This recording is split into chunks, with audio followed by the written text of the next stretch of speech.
Do you believe? It doesn't really matter whether you do or not.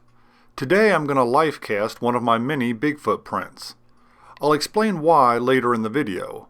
This particular Bigfoot print is priceless to me because it was given to me personally by Dr. Jeff Meldrum. So I need to make sure I take care of it and do this process right.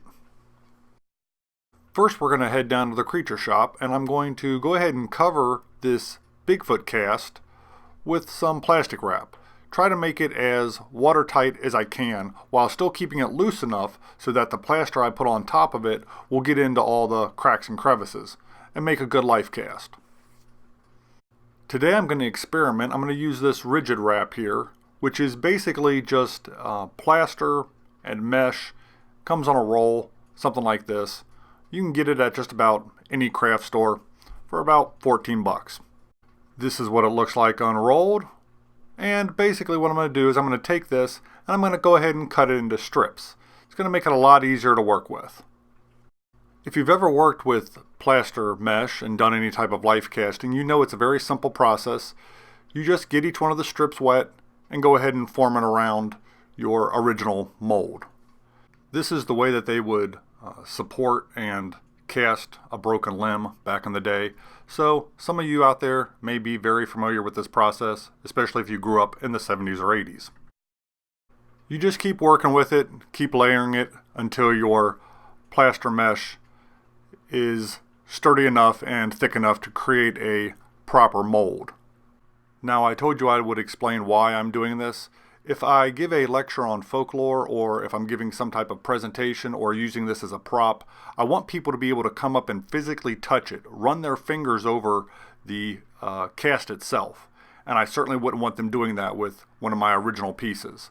They're far too delicate. Now all we got to do is just let this dry.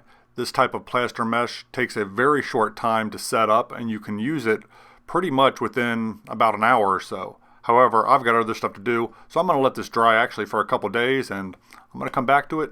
We'll follow up then. Through the magic of editing, it is now a couple days later and it's time to go ahead and remove the original cast from our new mold that we just created. So, very carefully, just go ahead and flip that over.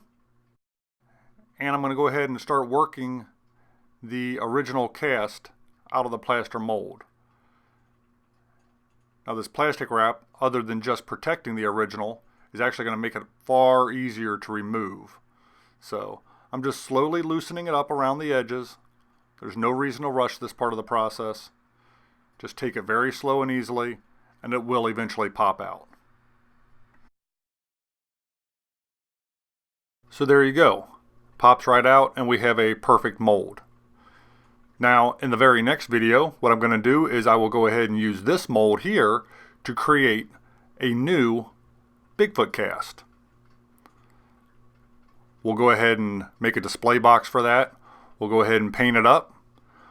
It's going to look pretty cool, and I'll have something that I can take with me different places, and I don't have to worry about it being damaged or destroyed by use and abuse of the general public. So, that's it. Thanks for watching. You know I'd appreciate that thumbs up like. That is, of course, if you enjoyed this video.